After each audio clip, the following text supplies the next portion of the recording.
Alors, je suis Denis Martin Chabot, je suis le coordonnateur au financement et au développement de Maison Plein Cœur. Je m'occupe donc du financement des communications. Maison Plein Cœur, c'est un organisme qui aide des personnes séropositives à Montréal. On offre 9 services, programmes assez uniques. On est en pleine restructuration. On fait un nouveau plan stratégique présentement. Il y a peut-être des choses qui vont changer parce que le visage du VIH à Montréal a beaucoup changé. Même si de nos jours, on ne meurt plus de cette maladie-là, ben, on a souvent besoin d'aide, puis ça prend des organismes comme le nôtre pour aider ces gens-là. Juste un petit exemple de service, on a une résidence supervisée temporaire. Les gens peuvent venir ici pendant 6 mois, 1 an, qui viennent souvent après un diagnostic où les choses ont complètement balancé dans leur vie, ils ont besoin de se reprendre en main. C'est là pour ça. On a des services de soutien à domicile pour des personnes qui ont besoin d'un coup de pouce à la maison. L'idée, c'est que s'assurer que les gens prennent soin de leur santé, prennent leurs médicaments. Et dans les cas des services à la maison, c'est souvent des femmes, s'assurer que la dame ne va pas passer son virus à son bébé si elle est une femme enceinte. On est 9 employés en temps normal. Alors moi, je suis vraiment celui qui s'occupe de la communication, du financement. Il y a un directeur général qui chapeaute tout ça, qui s'appelle Chris Lowe. Alors Chris s'assure donc que les services sont donnés, soit donnés selon les normes qui sont établies, soit par les subventionneurs ou le conseil d'administration ou les normes habituelles. Il est là aussi pour s'assurer à ce que ça fonctionne bien, que Maison Plein Cœur, il y a les employés, qu'il y a les services, qu'il y a l'argent qui rentre. Je travaille un peu avec lui là-dessus sur l'argent. Et il y a des intervenants. Il y a des intervenants qui s'occupent à domicile, qui s'occupent d'entraide positive, qui est un service d'aide pour les hommes qui aiment avoir des rapports sexuels avec d'autres hommes. On a aussi de l'aide pour les femmes et pour d'autres groupes. Et comme je disais, on est en train de revoir un peu notre façon de fonctionner parce que le visage du VIH change. Beaucoup de personnes séropositives le sont depuis très longtemps. On appelle ça les gens qui ont été, les vétérans, ou les gens qui ont été infectés dans les années 80-90, qui ont maintenant 70 ans, qui ont d'autres problèmes liés non seulement au VIH, mais au vieillissement aussi. Le VIH aussi est une problématique qui existe dans d'autres communautés et on commence à le voir de plus en plus, que ce soit chez les personnes racisées ou encore chez les personnes autochtones ou chez les femmes ou les personnes trans.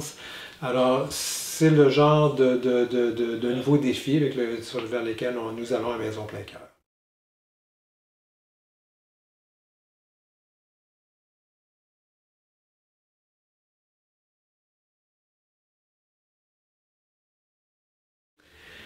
Est-ce que le VIH est est-ce que le VIH est une maladie qui atteint maintenant plus les jeunes, un groupe en particulier? C'est difficile à dire.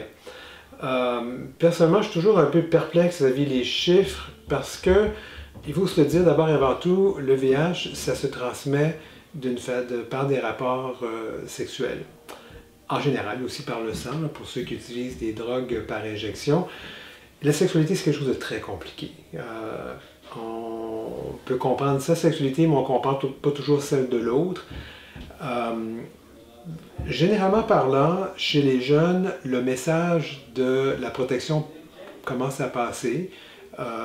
Les gens ont accès maintenant à une médication qu'on appelle la PrEP, la prophylaxie pré-exposition.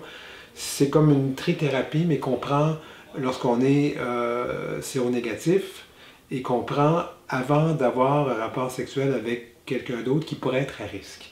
Et donc, c'est une autre façon de se protéger et qui semble fonctionner puisqu'on semble voir ailleurs dans le monde que les taux d'infection baissent beaucoup plus rapidement depuis que nous avons la PrEP que lorsqu'on n'utilisait que le préservatif. Maintenant, il y aura des études à faire pour démontrer ce qui fonctionne et ce qui ne fonctionne pas. Est-ce que les jeunes ou les plus vieux sont plus à risque? Je crois qu'à partir du moment qu'on a des rapports sexuels avec d'autres personnes et que ces rapports sexuels ne sont pas toujours avec la même personne ou si on a des rapports sexuels avec la même personne mais qu'elle a des rapports avec d'autres, il y a toujours des risques qui sont reliés à ça. Alors la façon d'éliminer les risques ou de réduire les risques, bon, ben, il y a le préservatif d'un côté, il y a aussi l'utilisation de la PrEP ou des thérapies antirétrovirales. C'est-à-dire des gens qui, comme moi, sont séropositifs, deviennent indétectables parce qu'ils prennent la trithérapie et ça fonctionne très bien. Et ce qui fait donc qu'indétectable est intransmissible. Quelqu'un qui est indétectable ne peut pas transmettre le VIH. Il n'y a pas assez de copies du virus dans son sang ou dans ses liquides séminaux pour que ça puisse être transmis. Le VIH, donc, c'est une condition qui devient de plus en plus gérable, mais la gestion demande parfois des services comme les nôtres ici à Maison Plein Cœur, parce que c'est vrai que lorsqu'on prend les médicaments, comme je dis, on peut très bien vivre. Il y a des gens, par contre, qui ont d'autres facteurs qui viennent jouer là-dedans et ça vient donc poser un problème. Que ce soit des facteurs de santé mentale, la dépression, entre autres, les troubles anxieux, que ce soit des dépendances à d'autres substances, que ce soit des narcotiques, que ce soit tout simplement des médicaments.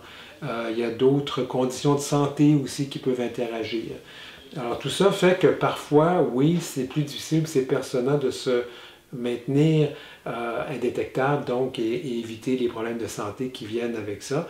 Et c'est un peu pour ça qu'on se bat, nous, pour continuer à offrir des services, parce qu'il y a encore un besoin vis-à-vis de ça.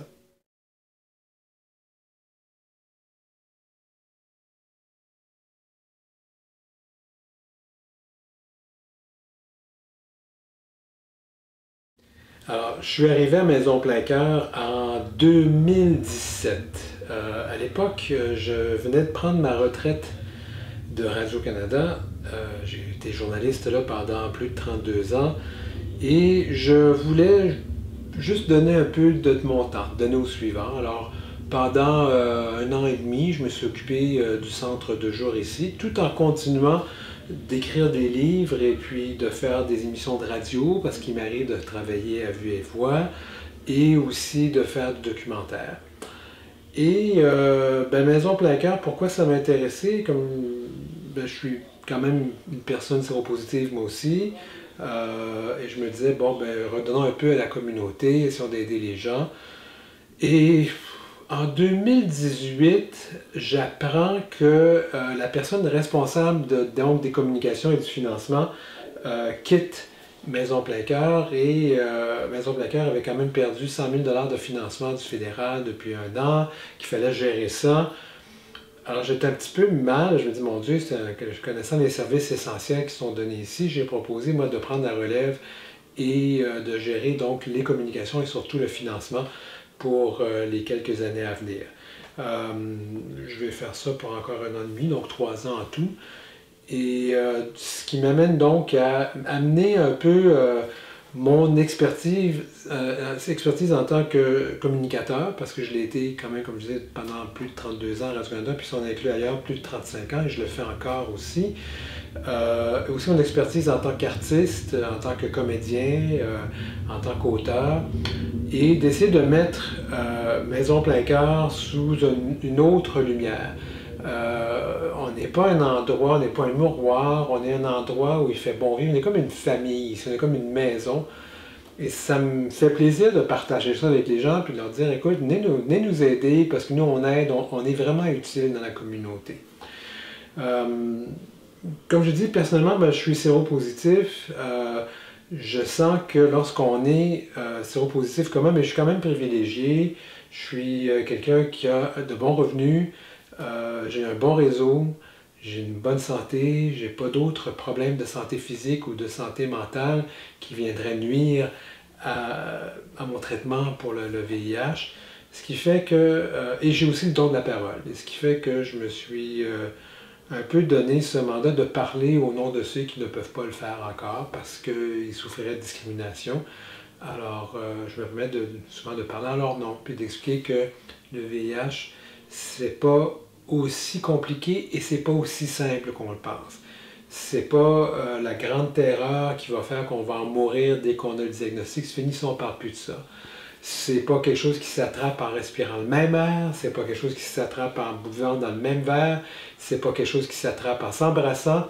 Et je dirais même que pour une personne séropositive comme moi qui est indétectable, ça ne s'attrape même pas dans un contact sexuel. Il n'y a pas de risque d'attraper cette maladie. Les statistiques le démontrent, la science le démontre. Alors, c'est de donner cette information-là et de dire qu'il y a des personnes pour qui, par contre, le VIH est compliqué parce qu'ils ont d'autres, ce qu'on appelle facteurs intersectoriels ou d'autres cofacteurs qui font que c'est un problème pour eux et ils ont besoin d'un appui. Et ce sont des groupes communautaires comme Maison Plein Cœur qui le font, qui aident ces gens-là. Alors, nous sommes en campagne de financement depuis le 1er décembre. On a vraiment besoin d'aide, c'est le cas de le dire. Si vous avez un petit 20, un petit 15, un 20, tous les montants sont bons. Évidemment, vous avez 1000 puis 2000 sur 1000, on va le prendre aussi. Il suffit d'aller sur maisonpleincoeur.org et sur la page d'accueil, on vous dit où aller pour faire un don qu'on peut faire en ligne. Et je vous dis tout de suite, ça sera tellement apprécié, ça va tellement servir cet argent-là que vous ne le regretterez pas de l'avoir fait.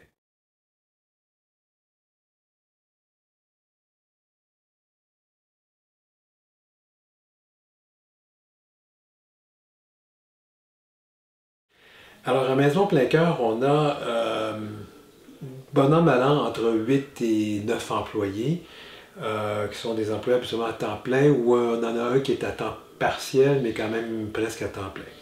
Alors, mis à part Chris Lowe, qui est le directeur général, il y a moi qui s'occupe de la coordination du développement, donc finance communication.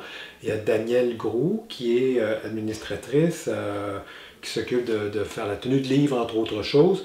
Il y a donc entre 5 et 8 intervenants qui sont ici. Alors, qui sont-ils? Antoinette et Roselaine sont nos deux intervenantes à domicile.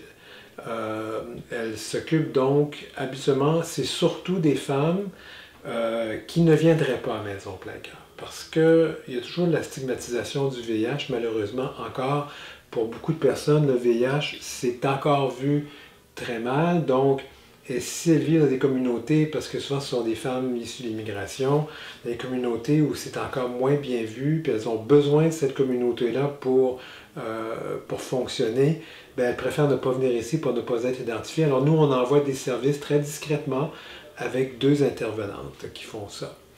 Et c'est surtout des femmes, elles aident aussi des hommes dans cette situation. On a donc la résidence temporaire transitoire, c'est supervisé, donc c'est Alexis qui s'occupe de cette résidence. Alors non seulement les gens sont pris en main au niveau de leurs besoins d'hébergement, à prix très modique, mais ils ont aussi un suivi régulier avec l'intervenant qui les aide à se remettre sur pied. Bon, il y a un terme que j'aime pas beaucoup, mais qui existe, qui est l'autonomisation, c'est-à-dire d'aider les gens à s'aider eux-mêmes, à se prendre en main. Et c'est parfois plus long chez certains, pour toutes sortes de raisons, et plus court chez d'autres, mais c'est ça. Et on a aussi deux intervenants qui font Entraide positive. Ça, c'est un grand global, un grand programme global qui est, comme je le disais, d'aide entre des hommes qui ont des rapports sexuels avec d'autres hommes. Donc, il y a des groupes de discussion, il y a des pairages entre pairs, c'est-à-dire une personne qui a un diagnostic depuis un certain temps va aider quelqu'un qui a un nouveau diagnostic à passer au travers de cette période difficile quand on reçoit un diagnostic. S'ajoute à ça d'autres programmes de discussion sur la sexualité, sur plein de choses reliées au VIH. Et il y a aussi d'autres programmes. On a un centre de jour où les gens séropositifs qui parfois vivent l'isolement viennent chez nous, ils jouent aux cartes, prennent un café pendant l'après-midi, ou ils viennent à notre souper Agora, qui est une fois par mois, qui est un souper qui est organisé pour et par des personnes séropositives. Et je pense que ça coûte 3 $. Il y a souvent des portions supplémentaires. Donc ça arrive à la fin du mois, quand les gens ont de la difficulté à joindre les deux bouts, il y a ce repas, puis ils peuvent apporter des portions supplémentaires. Et ça, il y a deux intervenants, donc Ariane et Didier, qui sont à plein temps là-dessus. Et pour ce qui est donc de la du Souper Agora, pour ce qui est du centre de jour et l'accompagnement d'automobile, on aide les gens à aller à la banque alimentaire ou à leurs rendez-vous médicaux. On a des bénévoles qui vont les conduire. Il y a aussi Vie des Arts, qui est un programme où les gens peuvent avoir des billets. On a des billets gratuits de certains théâtres. Alors, on invite nos gens à venir au théâtre avec eux. Alors ça, c'est géré par Carmine, une autre bénévole qui est pas une intervenante qui gère l'action bénévole. Alors, grosso modo, là, ça vous donne pas mal une idée du genre de programme qu'on fait ici. Et il y en aura d'autres parce qu'on développe de nouveaux programmes avec notre plan stratégique. C'est quand même important, Maison Plein Cœur existe depuis 1992 et on est ici sur la rue de Ron depuis 1993. Et donc c'est quand même un bout de temps et on est en train donc de revoir nos façons de faire en 2020 pour notre 28e année d'existence et pour les 3 prochaines années.